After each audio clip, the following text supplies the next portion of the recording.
Hello YouTube, this is Morgan, Airspeed Prime here with my next Boruto Next Generations episode review. This one's going to be for episode 13, which is called The Demon Beast Appears.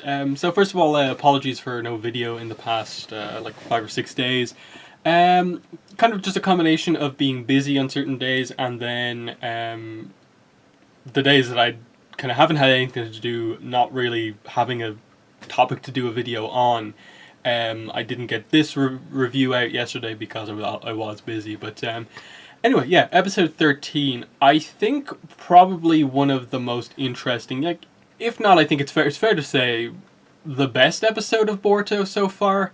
I think, as I said many times before, it's been a really good start, and so seeing the end of this, I suppose, first, proper arc, this, I think, was the episode that really got things across really, really well in terms of some really intense moments, big things happening with the characters, because I think the fear with the Boruto show starting pre-Boruto the movie was that nothing of note necessarily could have happened, just because a key moment for Boruto is the movie.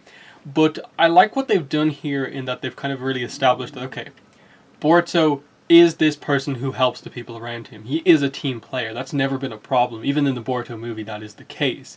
He just has these issues with his father, and I think, over time kind of grows a little tired of kind of what it is to be a ninja, but you can see here that there is a core to him that makes sense of like the potential that everyone thought he had in the Boruto movie.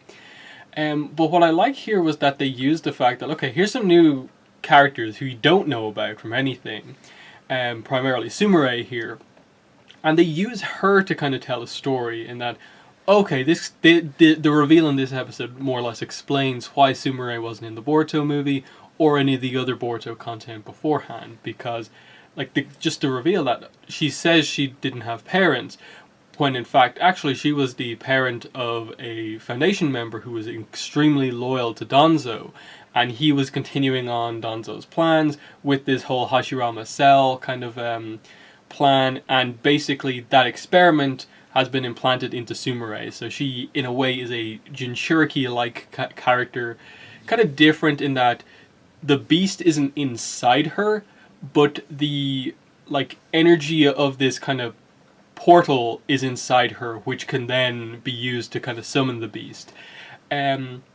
So immediately, and her also, I suppose, believing in her kind of father's revenge against the village is why I suppose she is a villain and maybe won't continue going forward, or at the very least will have this moment where she goes off and does something else, and maybe that's why she's not around in some of these other important stories, or maybe why she potentially quits being a ninja, and so that's why we don't really see her in other things.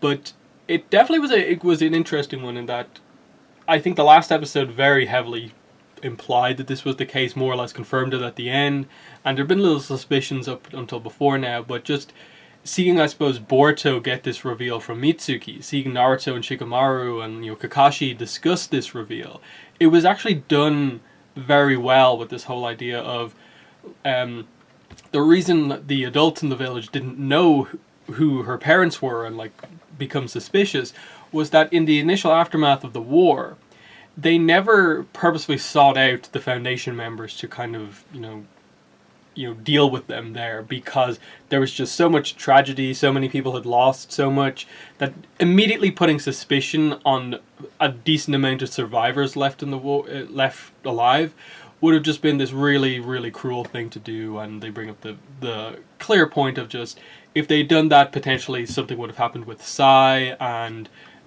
that's just not something they wanted to happen. And so that's kind of why they more or less let the Foundation members slip under the radar, and only now are kind of aware of the the results of those actions. Of course, with the reveal with Mitsuki, Boruto is kind of unable to believe that this is the case, but Mitsuki, of course, has been more or less spying on Sumire and is aware of what she's done. And I like the scene that we had here with Mitsuki kind of wanting to know what Boruto's reaction would be, but making a decision in this moment of just like, okay, well, I want to see what your reaction is to determine if you are going to be the son. I knew that would be your reaction, and it's good. It's something I wouldn't have done. But in this specific case, I think the only way to go about it is my way. And so, his mission is, Mitsuki's mission here is to kill Sumire. Now, is he taking orders from Orochimaru or someone else? I'm not sure. I'm assuming it's Orochimaru because of the whole snake situation. But it was definitely interesting just to have Mitsuki actually just kind of go against Boruto, because I think they'd almost run the risk of having Mitsuki just be this person who just listens to every single thing Boruto says and just doesn't ever think for himself. So it was really actually nice to see Mitsuki go, okay, that's good and what I expected from you, and still fits, what it is to be the son. But I think this is a moment where we have to go down the darker road, and immediately commits to killing Sumire to stop the attack on the village. And I like the moment of just Mitsuki puts a kind of snake clone to kind of hold on to Boruto, and Boruto manages to make a clone himself and take out the Mitsuki clone and arrive in the middle of the Sumire-Mitsuki battle. While on the other side of the story we have Kakashi basically making his Boruto debut, which was interesting to see in that, of course, he is a former Kage who is still relatively active and can do a lot of things, and because he's got more experience and he is Naruto's sensei, it makes sense that the dynamic that they have, in that Kakashi isn't necessarily like very, always calling Naruto by like Hokage, Lord 7th or anything like that. I like that there is that respect between the 6th and 7th Hokage that, you thought me, and that Naruto more or less lets Kakashi take over this situation, because he is, I suppose, the more, tactically sound character in all of this, and is more, knows more, I think, about the Foundation stuff and so on. So I liked seeing Kakashi kind of take command here, and even in that moment where Naruto arrives at the big battle with the Nue or whatever it is, Naruto is about to, like, I'll finish this in one blow, and is about to go complete Kurama mode, and they're all just like, no, this thing absorbs chakra. If it absorbs even a tiny bit of your chakra, it's going to be more than we can handle. And so they basically just say, Naruto, you get on the barrier team. And Naruto accepts that. He is kind of reluctantly accepts it, that like, okay, my skill set isn't suited to tackling this thing. I would have liked to have actually seen Naruto join the barrier team and just have a big, really, really cool Naruto moment where he just like is really reluctant joining the barrier team, does the jutsu to activate the barrier, and the barrier, just because of Naruto's sheer amount of chakra, the barrier just like grows like 10 extra layers and is just perfect because how powerful Naruto is. I would have liked to have seen that, just rather than making it kind of just like, oh, Naruto's just gonna keep this normal barrier up, whereas I think he would have actually made the barrier 10 times better. But yeah, the I think main core of the episode definitely is that big reveal with Boruto's eye, where he steps in the middle of Sumire and Mitsuki fighting, blocks both of their attacks, and his eye is active, of course. And what happens is his eye activates a new power where lightning begins to come out of it. And the lightning doesn't initially seem to like do anything in terms of like, it doesn't necessarily come across as like lightning jutsu. Instead, it just seems like this energy, and then it kind of teleports the Nue from inside the barrier to basically next to Sumire. So it's kind of a weird one in that, did Boruto choose to do that? Or was it just a case of like Boruto's eye supplied the power, but it was Sumire's, the power inside her, the whole, that she is the portal type thing, that was kind of, that used the power of Boruto's eye to transport it to where she wanted, because it seemed like the situation went more in Sumire's favor rather than anything Boruto would want to happen. So I thought that was interesting in terms of like, I suppose, obviously where they end the episode with like Boruto and like Sumire kind of being eaten, and the implication that like, oh, we're going to have a lot of the next episode take place in this other dimension with the Nue, and kind of address it there. So yeah, just establishing that I think Boruto's power is more than just a like X-ray vision type thing for, you know, certain types of chakra, that it is a, you know, it seems to have offensive capabilities and energy-based capabilities as well, in that, is it the Ten Saigon?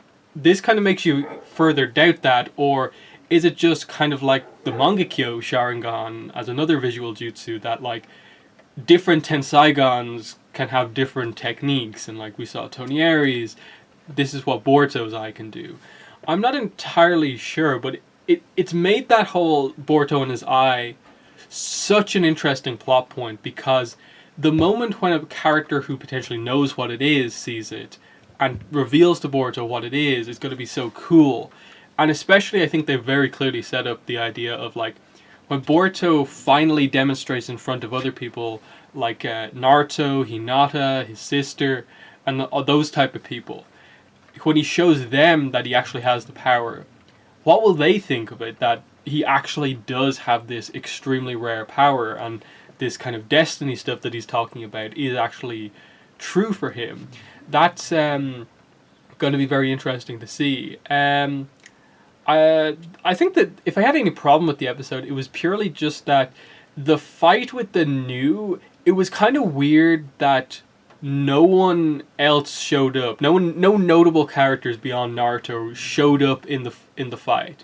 In that they talked about like, oh, Choji's not here, I wish he was here, and stuff like that. And that, like, yeah, Choji and Lee would have been perfect to fight this thing with like more taijutsu focused powers, but for some reason they didn't show up, and it was just like, this thing isn't that far away from the village. Like, what are we waiting for here?